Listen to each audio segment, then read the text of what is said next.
네, 안녕하세요. 크리스천 투데이 류재광 대표입니다. 지금 동두천 두레수도원에 나와 있고요.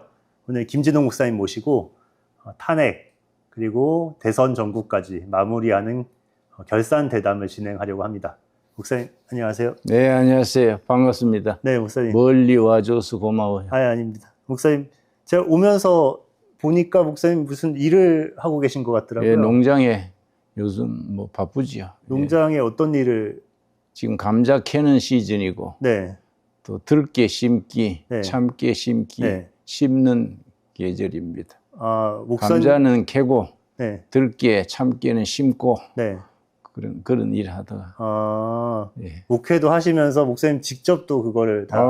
노동 공동체니까요. 네. 예.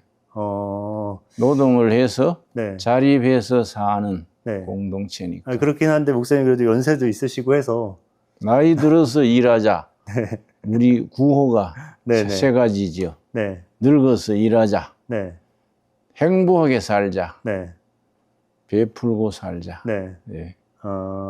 알겠습니다. 간단하지만은 네네. 실감이 나지요. 이게 간단하지만 실천하기가 네. 사실 쉽지 나이 않은데. 들어서 일하는 건 자기에게 행복합니다. 네. 질병에서 해방될 수 있고. 네. 나는 뭐 당뇨, 고혈압 이런 게 일체 없으니까. 네. 왜냐? 들에서 일하고 네. 좋은 공기 마시면서 새소리, 개울 물소리 네. 들으면서 일하니까 그러니까 오늘 마음의 평정심을 유지하지요. 네, 저도 오면서 차에서 내리는 순간 예. 공기가 다르더라고요. 예. 네. 나는 이렇게 사는 삶을 네.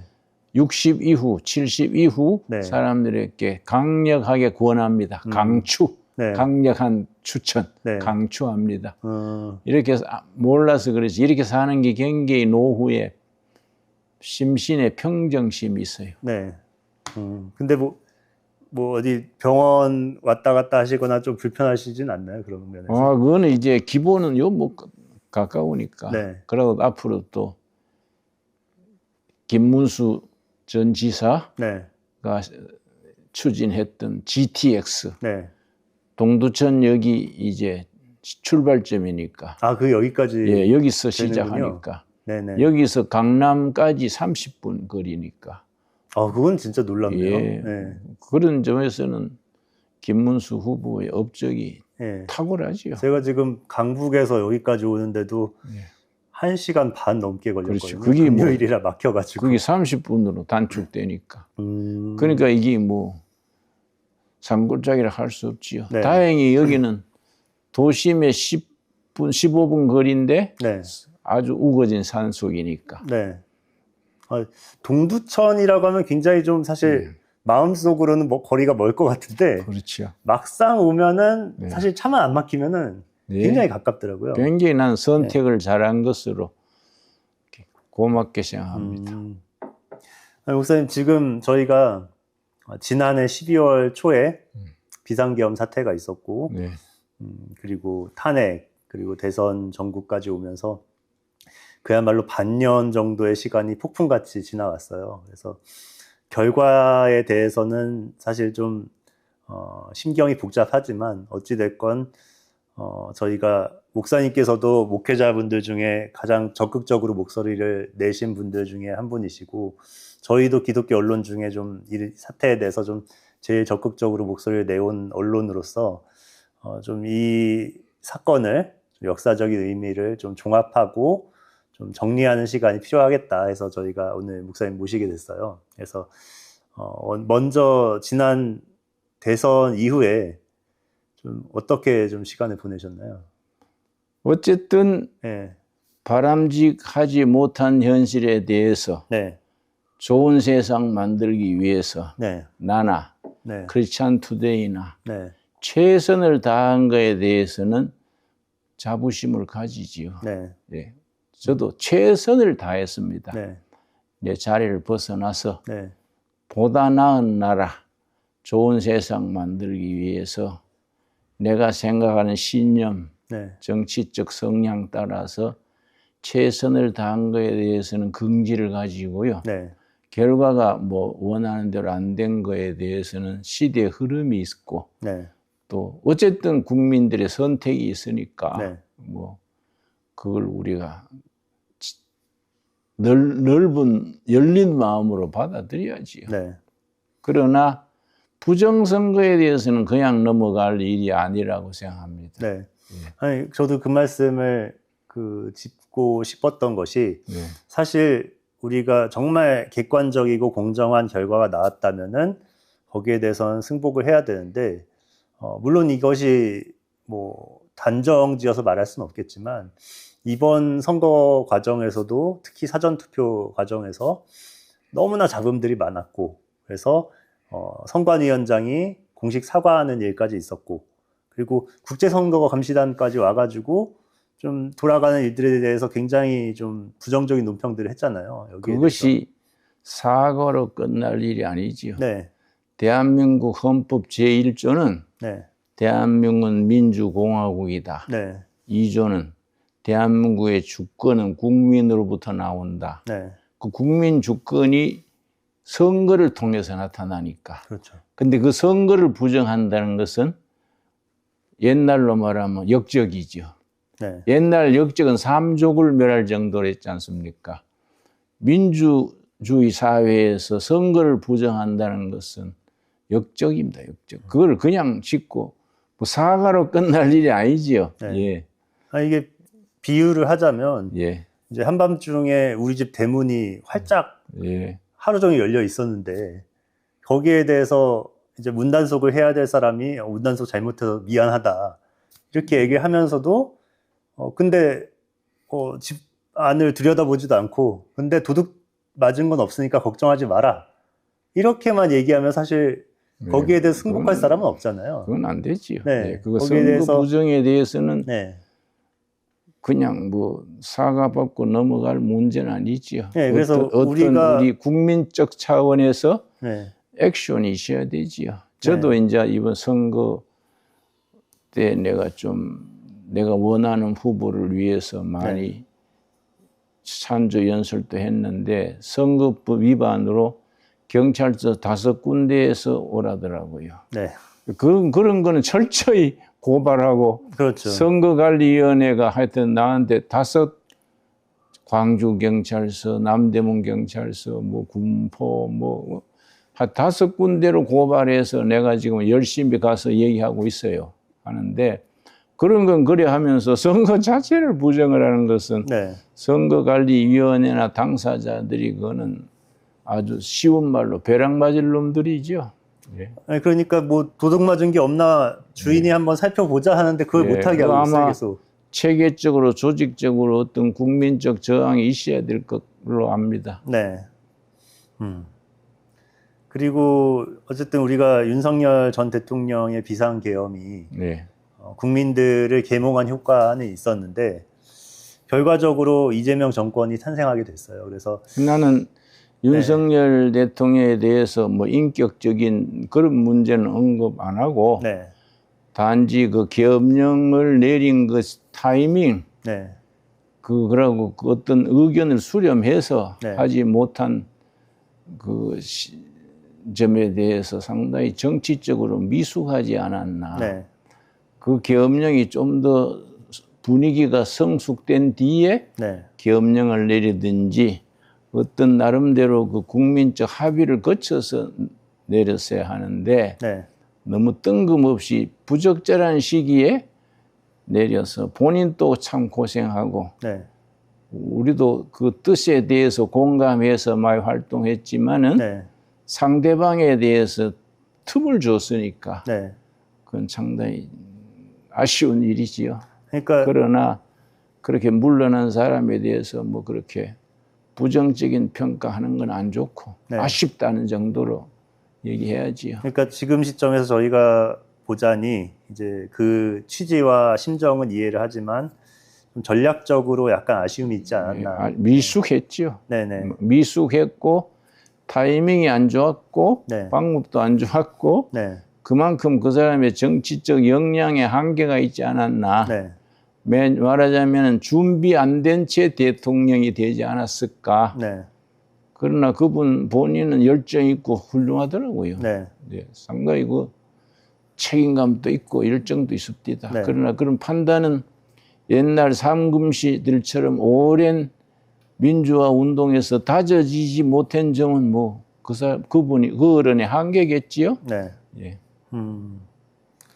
어쨌든 전 대통령이었지만 그야말로 법 앞에 만인이 평등하기 때문에 또 거기에 대해서 뭐 심판을 받고 또 저렇게 탄핵까지 당한 사태가 벌어졌는데 이제 새로운 대통령이 탄생이 됐는데 이제 이재명 대통령 당선 뒤에는 그분이 받고 있는 혐의에 대한 재판들은 지금 다 무기한 중단이 되고 있어요. 그거는 나는 이해가 안 가요. 네. 윤석열 대통령에 대해서는 뭐 지나칠 만큼 법을 갖다 댔고 네. 이재명 대통령에 대해서는 뭐 모든 법이 중지되는 식으로 하면 네. 그거는 자유민주주의에서 만연의 평등한 기본법을 어기는 거 아닙니까? 네. 예, 거기다가 지금 이재명 대통령은 그 죄질이 자범 수준인데, 네. 예? 자범은 뭐 10여 가지가 그냥 대통령이기 때문에 조사 안 한다. 그거는 그럼 대통령만 되면 다 뭐 절도도 강도도 다 괜찮은 거 아니야? 네. 말하자면, 네. 예, 그거는 좀 우리가 고려해야지요. 그리고 사실 진짜 일반 힘없는 서민들 입장에서는 예. 사실 법원이나 뭐 경찰, 검찰이 굉장히 좀 두려운 존재잖아요.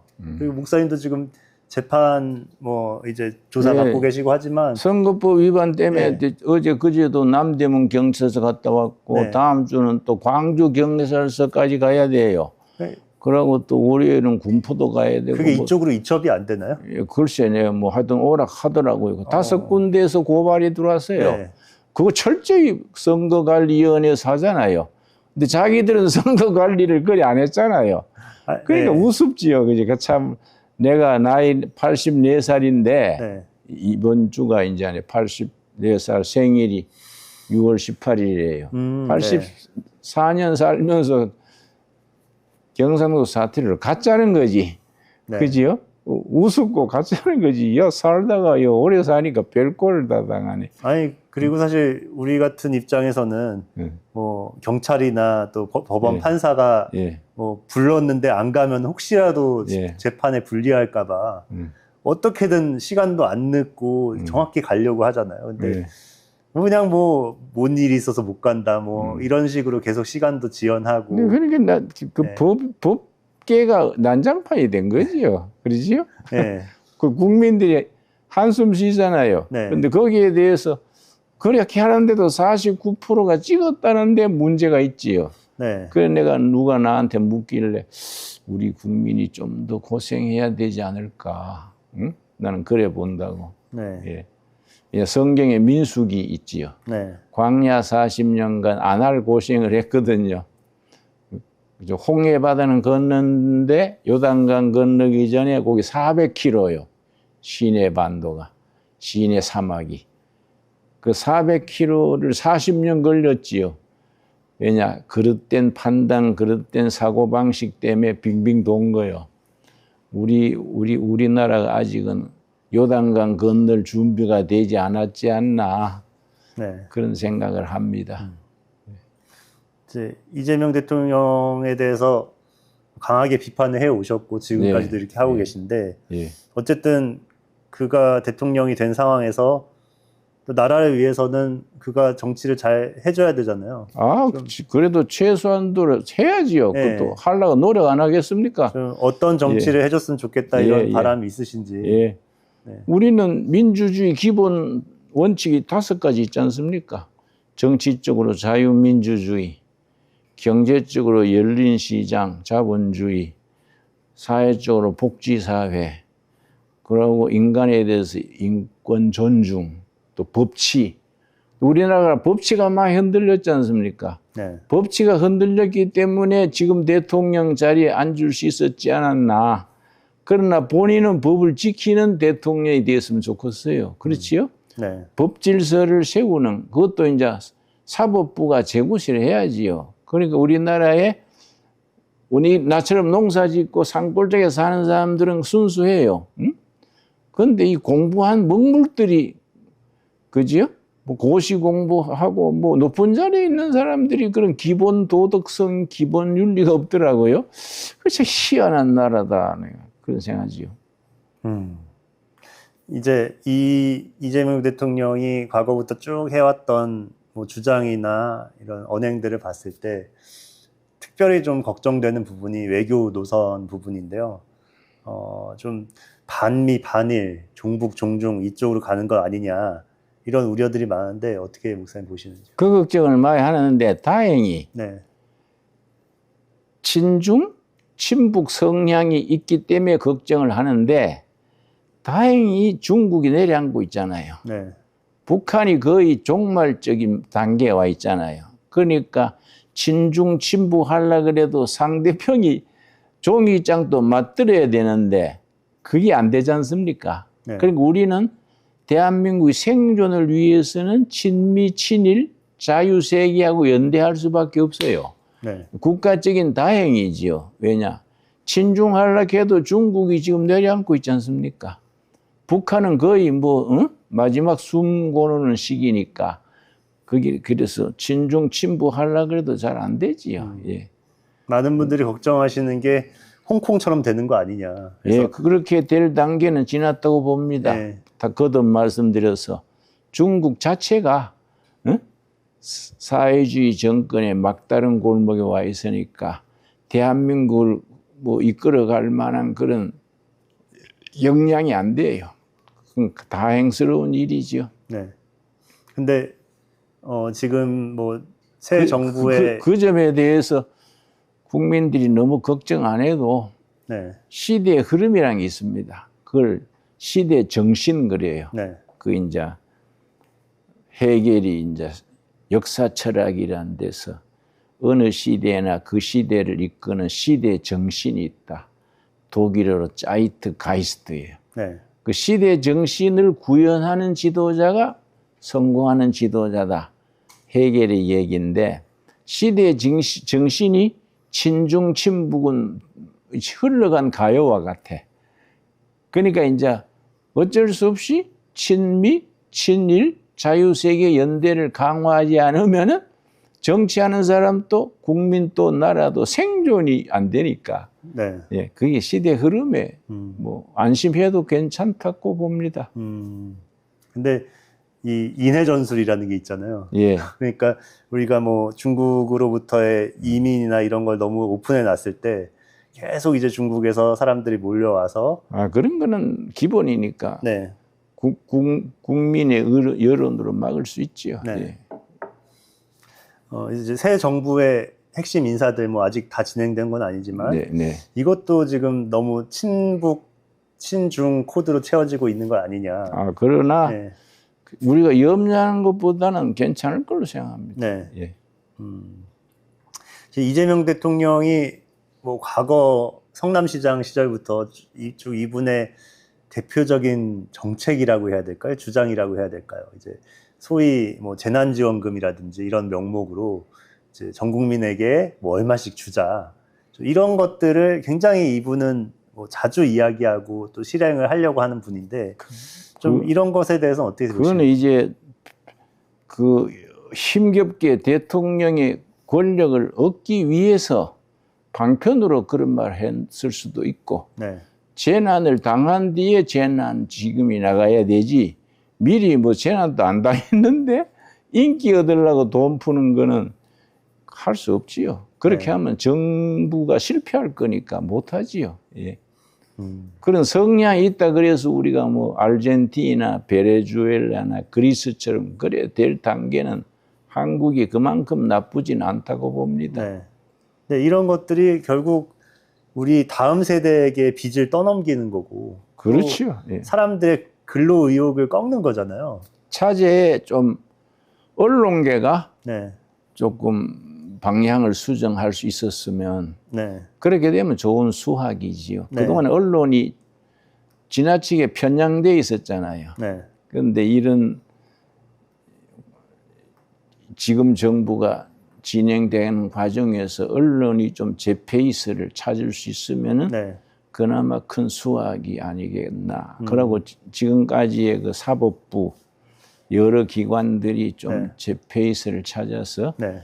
양식이 있는 인재들로 대치가 될 수 있었으면. 목사님 계속 희망적으로 말씀해 주시니까 예. 사실 들으면서 조금 한편으로 예. 안심은 우리가 되면서도 막바지로 네. 막 망가질 단계는 우리가 아닙니다. 네. 국민적 역량이 있어요. 네. 그리고 그 김문수 후보에게 혼자서 고립 노력을 했는데 네. 42%가 있잖아요. 네. 40%가 있고 뭐 이준석인가 다 합치면 거의 50%가 되지요. 네. 반틈은 의견을 갖고 있으니까. 네. 그래서 국민적 흐름이 녹록지 않습니다. 마음대로 되는 게 아닙니다. 네. 이게 걱정을 하지 않을 수 없는 게 예. 뭐 유명한 말이 절대 권력은 절대 부패한다 이런 예. 말이 있잖아요. 예. 근데 정말 사실 도덕적이고 가치관이 똑바른 사람이 그런 저 정도 어마어마한 권력을 쥐어도 사실 그게 위험한데 지금 그야말로 뭐 입법, 행정, 사법 거기다 언론까지 다 그 한 세력, 한 사람에게 지금 권력이 집중돼 버린 거죠. 그게 부담될걸요. 네, 그게 정상이 아니거든요. 그렇죠. 민주주의의 원칙에서 벗어나 있으니까 생각대로 그렇게 안 될 겁니다. 네. 좀 전에 목사님 김문수 후보 언급을 하셨지만 네. 좀 이번 대선 과정에서 좀 이분이 상당히 재발견이 된 것 같아요. 그래서 저는 뭐 이분이 경기도지사 시절에 굉장히 좀 행정력이 있었고 좀 청렴한 사람이다. 뭐 그 정도만 사실 대략 알고 있었는데 쭉 이번에 좀 후보 선거운동 하면서 홍보를 하는 걸 보니까 뭐 이분이 이 정도 업적이 있으면서 왜 자기 PR을 안 했나 싶을 정도로. 그래서 이제 네. 민주주의는 소통의 사회인데 네. 자기 PR을 제대로 하는 것도 정치가의 그릇이지요. 네.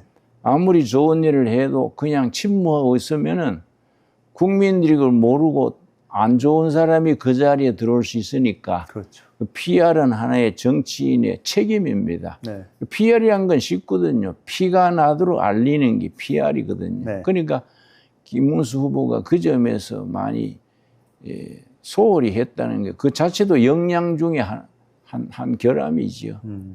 예. 보통은 사실 정치인이 청렴하면 능력이 없고 예. 능력이 있으면은 부패했고 이러기 예. 쉬운데 예. 청렴하면서도 또 굉장히 능력이 있고 업적들이 예. 많고. 예. 그래 나는 이제 워낙 친하니까 네. 내용을 잘 아니까 청렴하고 유능하고 미래지향적이고 한데 한 가지 결함이 자기 PR 능력이 약한 거. 정치인으로서의 예. 쇼맨십도 하나의 덕목이 아닌가. 그건 이제 되는데요. 소면식 하면 좀 표현이 안 좋고 네. 자기를 잘 표현해야죠. 소통 능력. 예, 소통 능력. 예. 네. 목사님도 진짜 오랜 또 막역한 관계이시면서 예, 지지자시잖아요. 예, 예. 이번에 좀 주목을 받는 걸 보면서 좀 감회가 남다르셨을 것 같아요. 그렇죠. 나는 뭐 열렬히 지지하느라고 뭐 네. 선거관리위원회에서 5 경찰서나 고발해서 지금 열심히 다니는 것이니까. 네. 그러나 내가 거기에 대해서 뭐 불평하거나 안 하지요. 경찰서 가면 뭐 깍듯이 예의를 네. 갖추어서 설명을 하지요. 네. 네. 그러나 그건 내가 뭐 치러야 되는 값이지요. 예. 그러나 이제 벌금이 많이 나오겠지요. 근데 개인이 부담하기에는 좀 벅찰 것 같아. 5 군데서 벌금 내릴 테니까. 네. 예. 차라리 뭐 3개월이든 6개월이든 형을 살면 가서 성경 보고 기도하고 좋지요. 아유, 목사님 연세도 있으신데 이 옥살이가. 아이고, 나는 다 옛날 30대 징역 살 때 감옥에서 요가를 했으니까. 요가 수련하다가 많이 제대로 못했는데 한 6개월 감옥 가면 나한테는 정말로 하늘이 준 기회지요. 체력 단련하고. 예. 아유, 하여튼 마음이 좀 안 좋습니다. 이게 좀 뭐 안 목사님. 좋고 뭐 그러나 그건 담담하지요. 뭐 난 불평 없이 다니고 있습니다. 네. 아니 근데 이게 좀 제 생각에 이첩을 시켜서 예. 여기서 좀 통합해서 가까운 곳에서 조사를 받으시는 게 그런 방법이 있을 것 같은데요. 글쎄 뭐 네. 오락할 때 가야지. 그러고 또 경찰서 경찰관들은 뭐 허물이 없잖아요. 자기 직책하는 건데. 네. 자기 직책을 말단 경찰이 자기 직책을 잘할 수 있도록 도와드리는 것이 민주 시민이지요. 네. 그거에 대해서 불평할 건 아니죠. 예. 김문수 후보가 지금 고사를 하긴 했지만 이분이 당대표가 돼서 좀 국민의힘이 지금 좀 지리멸렬하고 있는데 좀 수습을 하고 이끌어줬으면 좋겠다 이런 여론들이 있는데 목사님 어떻게 보시나요? 당대표 해야 된다는 여론이 거의 뭐 크더라고요. 그런데 모두 알아야 될 건 당대표한테는 돈이 필요해요. 등록금 자체가 1억 5천, 네. 뭐 선거 뭐 하는데 그것도 뭐 거의 몇십억 필요할 거예요. 그러나 김문수는 너무 돈이 없어요. 지난번 후보 나올 때도 그 뭐 22평짜리인가 그 담보해가지고 돈 빌려가 했다는 거 아니야. 네. 그러니까 나는 김문수한테 그러지요. 너무 깨끗하면 안 좋다. 물이 너무 맑으면 고기가 안 모여. 성직자처럼 그래 하지 말고 집사 수준으로 해라. 아니, 목사는 그래 하는 게 옳지. 그러나 그 일반 교인이 뭐 그래 하는 거 아니지 않냐. 근데 그 사람이 가풍이 그렇고 체질이에요. 네. 예. 아니 민주화 유공자 저 예. 보상금도 안 받았다는 얘기를 듣고 예. 진짜 깜짝 놀랐어요. 이런 사람이 있나. 예. 네. 그러니까 옛날 선비처럼 꼿꼿하지. 그런 분이 좀 난시에 좀 이끌었으면 좋았는데 네. 어쩔 수 없지요. 아니 이번에 국민의힘 어쨌든 그 제일 두 번째로 큰 정당이잖아요. 그 정당의 대표로 나온 사람이 소위 노동자 계급을 대표해서 나온다는 사람보다 재산이 적더라고요. 그러게. 반도 안 되던가 그러더라고요. 네. 아, 반이 뭐야? 네. 뭐 아주. 아, 부부가 다 그래요. 네, 부인까지 그래요. 네. 깨끗해요. 아니 사모님, 그 양쪽 집안이다. 집안 자체가 깨끗해요. 네. 아니 사모님 말씀 나왔으니 말인데 이제 사모님도 뭐 그 노조 활동도 하시고 뭐 대표도 하시고 뭐 여러 지금 이제 김문수 후보의 조력자로서 오래 활동해 오셨는데 그러니까 네. 경기도 도지사로 8년 하는 동안에 네. 그 사모가 관용차를 안 탔으니까 네. 관용차는 관의 차다. 네. 뭐 버스를 타든지 했으니까 네. 그런 건 아무나 할 수 있는 게 아니지요. 네. 근데 유시민 씨가 뭐 사모님의 학력을 문제 삼으면서 굉장히 좀 폄하하는 발언들을 했더라고요. 막판에. 유시민이라는 사람 자체가 조금 도덕성이나 기본 양식이 떨어진 사람 아니에요? 그런 사람이 자꾸 매스컴에 오른다는 것 자체가 좋은 일이 아니지요. 네. 예. 옛날에 보니까 서울대에서 뭐 민간인 고문치사 사건, 예. 뭐 그분이 뭐 본인 직접 한 건 아니지만 어쨌든 거기에 좀 연루된 뭐 그런 사건이 있었더라고요. 그렇죠. 학생 때 그걸로 뭐 형사를 했지요. 그러나 그냥 서울 대학 안에 낯선 사람이 들어왔다고 이거 간첩 빨개 아니냐, 네. 첩자 아니냐 해가지고 패서 죽은 거 아니야. 응? 그런 경력을 가진 사람이 사회 지도급에 늘 오른다는 것 자체가 우리나라에 뭔가 고장났어요. 그러지요? 아니, 그러니까 누구보다 평등을 주장하던 사람들이 예. 사실 마음속으로는 사람 계급을 나누고 그렇게 무시하고 있었던 게 아닌가. 그게 예. 은연중에 드러난 거잖아요. 이 좋은 자리에 언급할 가치가 없는 사람입니다. 네네. 그런 건 잊어버리는 게 좋습니다. 네네. 예. 그리고 그 사람 자체를 우리 사회가 잊어버려야 돼요. 네. 자꾸 말해주니까 뭔가 같이 되지 않습니까? 이제 사실 이제 김문수 우리 사회에 정직하고 근면하고 신뢰할 만한 일꾼들이 많습니다. 네. 각계각층에. 근데 네. 그런 사람들은 그냥 조용하게 있고 네. 덜 떨어진 사람들이 뭐 매스컴 타고 뭐 네. 그렇게 하니까 이 사회가 급성장하면서 병적 현상이 생긴 거지요. 이걸 극복하는데 한 3세대, 30년쯤 가지 않을까. 네. 지금 이제 소위 보수 우파가 지리멸렬하고 있고 이제 이번 선거 과정에서도 보니까 뭐 경선했던 분들이 하나도 안 도와주고, 예, 한덕수 전 총리랑도 이게 아름다운 단일화가 좀 잘 안 됐고, 너무 난맥상이 많았어요. 그래서 이 보수우파 진영이 한덕수 총리도 처신을 잘 못했지만은 옆에서 부추긴 사람들이 경우가 없이 했지요. 앉아서 먹으려 했으니까 모양이 그래 됐잖아요. 네. 한덕수 총리 자체는 인격적이고 훌륭하더라고요. 그러나 그걸 부추겨 가지고 안 출라는 사람들이 그냥 감나무 밑에서 감 떨어지기를 기다린 거 아니야. 그건 아니지요. 예. 정상적인 경쟁을 통해서 신뢰를 받아서 승부를 걸어야 되지. 그래 하는 건 아니지요. 그 자체가 민주적 절차, 민주주의는 절차입니다. 절차. 네.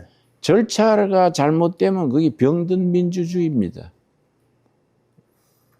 그러나 그 사람 자신은 참 인격적으로 참 훌륭한 분이더라고요. 네. 예. 그래서 지금 이 보수우파 진영이 어떻게 전열을 재정비해야 되냐. 어떤 분들은 이제 극단적으로는 진짜 국민의힘을 없애고 진짜 보수정당을 세워야 된다. 이런 말도 나오고. 미국에 좋은 사례가 있습니다. 네. 1964년에 미국 공화당 보수당 후보가 베리 골드워터입니다. 네. 베리 골드워터가 완전히 참패를 했어요. 그런데 베리 골드워터 낙선자가 잘했습니다. 탁 손 털고 바닥으로 내려가서 청년 훈련에 헌신했어요. 보수적 가치를 가진 청년들 훈련 과정을 세워가지고 주황에다가 워싱턴 DC에 센터를 두고 각 주에 지부를 두고 청년 훈련을 시작을 해서 공화당이 그때 보수당이 간판 내릴 줄 지경이 됐는데 그 바닥에 내려가서 청년 훈련시켜서 17년 만에 그동안에 계속 진보 그룹이 정권을 잡았지요. 17년 만에 나온 인물이 레이건입니다. 레이건.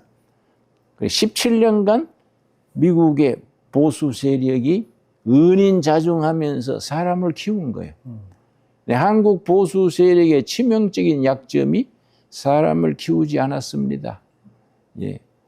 그러니까 이런 결과죠. 그러나 진보 좌파 그룹은 도망다니면서 지역 살면서 라면 먹으면서 사람을 길렀어요. 단 그 가치관이 내 마음에 안 들지만은 그 공로를 지금 따먹는 거예요.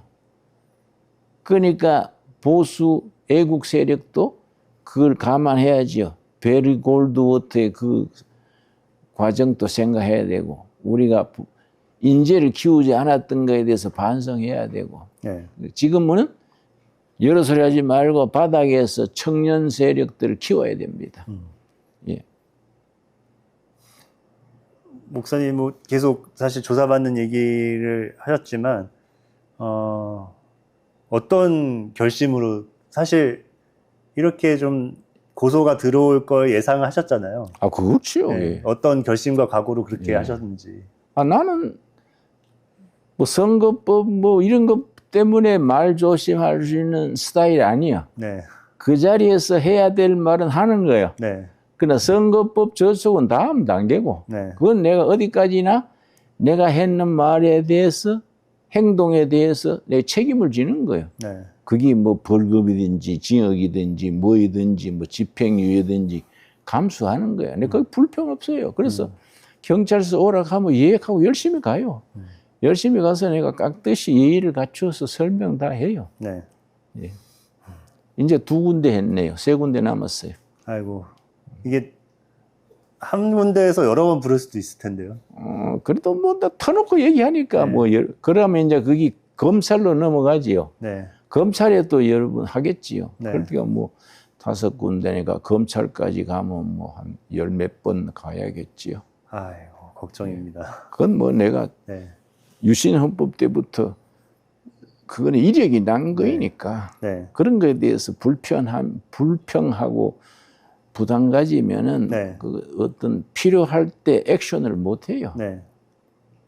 목사님께 사실 기독교계와 보수파의 향후 과제를 좀 여쭤보려고 했는데 좀 전에 말씀을 해주셨어요. 예. 네, 사람을 키워야 된다. 그렇습니다. 네. 그 미국의 사례가 굉장히 중요합니다. 네. 1964년이에요. 베리 골드워터가 참패한 뒤에 바닥으로 내려가서 청년을 의식화, 조직화, 동원 네.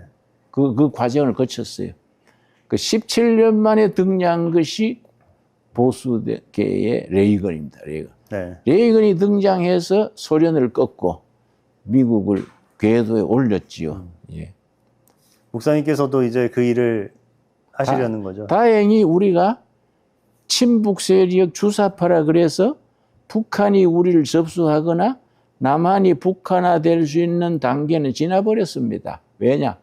북한이 너무 실패한 체제예요. 그러니까 우리가 정신 바짝 차려서 하면 돼요. 네. 예. 알겠습니다. 목사님도 이제 크리스천 정치학교 예. 그걸 통해서 이제 정치 학교라고 정치 아카데미 한국 청년 정치 학교로 하려 했는데 네. 그 이름을 쓰는 데가 있더라고요. 네. 그래서 그 단체에서 전화가 왔어요. 네. 자기들이 이미 사단법인으로 해서 네. 하고 있으니까 정치 아카데미 이런 걸로 고쳐주시면 자기들도 참여하겠습니다. 그래서 아, 그렇다. 그러면 한국 청년 정치 아카데미로 그렇게 하려 합니다. 그걸 통해서 또 목사님도 그 일을 하시려는 거죠? 그렇죠. 난 뒷바라지 해주지요. 일꾼들이 좋은 일꾼들이 많습니다. 네. 생각 외로 뭐 국민의힘당 이름도 헷갈려. 네. 그쪽 사람들 보다가 뒤편에 조용히 있는 인재들이 많습니다. 그 사람들 동원하고 엮어가지고 힘을 만들어서 국민의힘보다 더 큰 세력, 국민의 더 지지받는 세력을 만들어야 돼요. 네.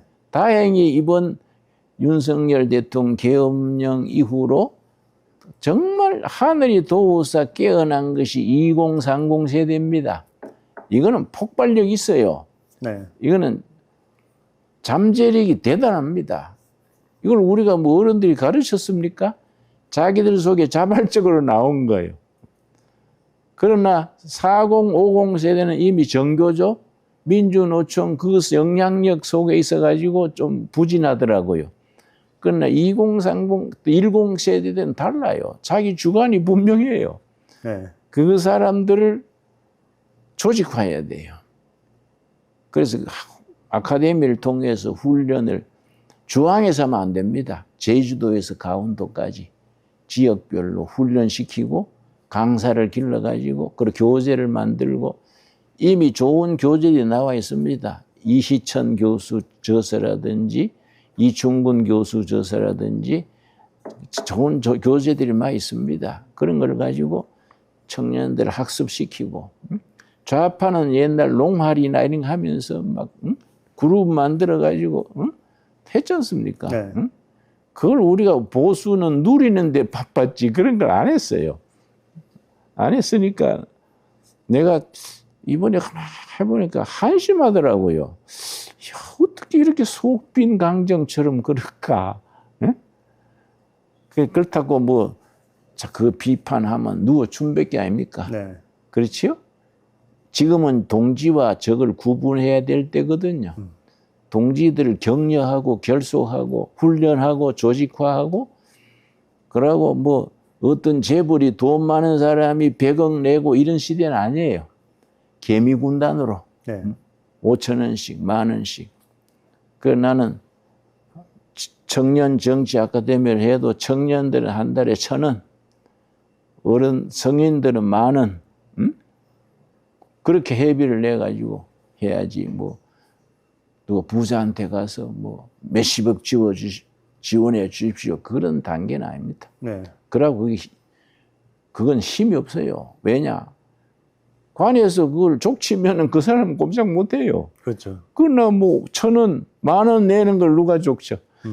그걸 모아가지고 그걸 개미군단이지요. 네. 그게 민주주의의 뿌리입니다. 그걸 그라스루트 그래, 그라스루트. 민초들을 깨우쳐서 일으켜야 돼요. 성경에는 그런 사례들이 많습니다. 사사기에 보면은 사사들이 그런 역할을 했지요. 네. 예. 그렇게 사실 저변에서부터 풀뿌리 운동을 예. 이렇게 하려면은 정말 제일 좋은 그 기관 중에 그렇게 할 수 있는 역량을 가진 기관이 교회잖아요. 그렇죠. 네. 교회 지도자들. 전국에 대한민국에서 가장 큰 조직이 둘 있습니다. 네. 경로당이 7만 군데요. 아, 네. 교회가 6만 5천 군데요. 경로당이 더 많군요. 그렇지. 네. 그런데 경로당보다가 교회가 가지는 장점은 주일날, 수요일날 새벽마다 설교해요. 아멘하고. 이게 결속되면 막강한 거지요. 네. 그러나 호남 같은 데서도 호남이 기독교가 제일 세거든요. 근데 호남 기독교가 제일 많은데 90%가 다른 표가 나오더라고요. 그래서 왜 성경적 가치관과 하고 투표하고 다를까? 그죠? 네. 성경적 가치관으로 의식화가 안 된 거예요. 안 그렇습니까? 네. 이걸 지양해야죠. 지양. 그렇다고 그 지역에 뭐 비판하고 하는 건 좋지 않지요. 다 맺힌 한이 있고 그래서 그런 거 아니겠습니까? 예. 그러나 뭐 앞으로는 극복해야지요. 네. 그것이 사실 서로에게 좋지 않은 게 예. 당연히 나에게 몰표를 준다면 이 정치인들이 이쪽 지역을 신경을 안 쓸 거 아니에요. 그러니까 그쪽 지역이 발전 안 하잖아요. 네. 호남 지역이 발전 안 하지 않습니까? 뭐 그냥 앉아서 그거 하니까. 그런데 어떻게 해서 90% 이상이 나올까? 그지요? 그건 내가 의문을 가지는 거예요. 근데 거기에 기독교가 제일 많아요. 네. 여수 같은 데는 뭐 30%, 25%, 응? 광주 같은 데 20%, 전주도 뭐 20%. 그런데 그 기독교적 가치관으로 투표하는 게 아니더라고요. 내가 거기에 대해서 의문을 가지는 거죠. 아하, 이 문제가 있다. 이걸 어떻게 극복할 수 있을까? 그렇다고 해서 나쁜 방법으로 부정적인 사고로 비난하면서 비판하면서 하면 안 되잖아요. 네. 안 그래도 상처가 한이 많은 사람들인데 네. 그걸 받아들이고 성경적 바른 가치관으로 경각심을 심어주고 민주 훈련을 시키고 그걸 이제 운동으로 하는 단체가 이제 있어야지요. 그래가지고 국민의힘 거기서 살아남은 선한 싹들이 있을 거 아니야. 네. 그 사람들을 합쳐가지고 다음을 대비해야지요. 예.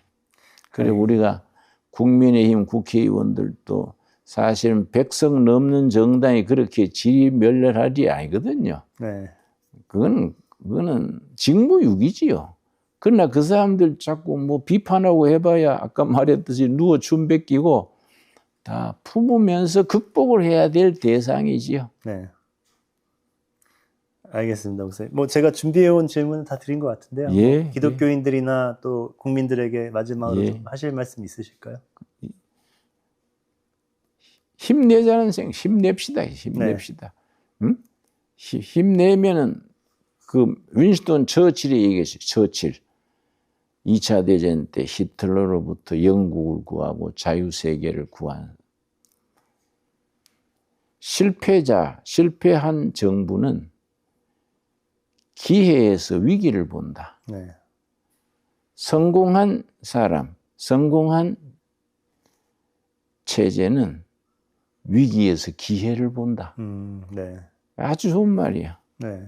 우리가 위기일수록 그 속에서 기회를 만들어야 되지. 네. 그지요? 그게 성경적 행동과입니다. 안 그렇습니까? 맞습니다. 예. 네. 나는 그래서 기독교의 성직자라는 것에 굉장히 프라우드해요. 내가 참 목사가 되길 잘했다. 응? 참 그 내 선택을 잘했다. 하나님이 도우셨다. 네. 굉장히 고맙게 생각하지요. 내가 지금 84살이 다음 주인데 아주 열심히 일하려고 그러지요. 네. 아직도 뭐 건강하니까. 오늘도 오기 전에 뭐 밭에서 일하다가 왔으니까 역시 일하면서 열심히 설교하면서 나는 희망이 아주 신명납니다. 희망이 있습니다. 네. 내가 가진 그런 희망을 우리 교인들이 공유했으면 좋겠어요. 그걸 교인들을 넘어서 국민들이 공유했으면 좋겠어요. 네. 여기까지 와줘서 고마워요. 아유, 감사합니다, 목사님. 귀한 말씀 감사드리고 오늘 그럼 여기서 저희 대담을 마치도록 하겠습니다, 목사님. 예, 귀한 시간 내주셔서 감사합니다. 감사합니다. 네. 또 만나요. 아, 예, 알겠습니다. 뭐 대접도 뭐하고. 아, 별 말씀을요.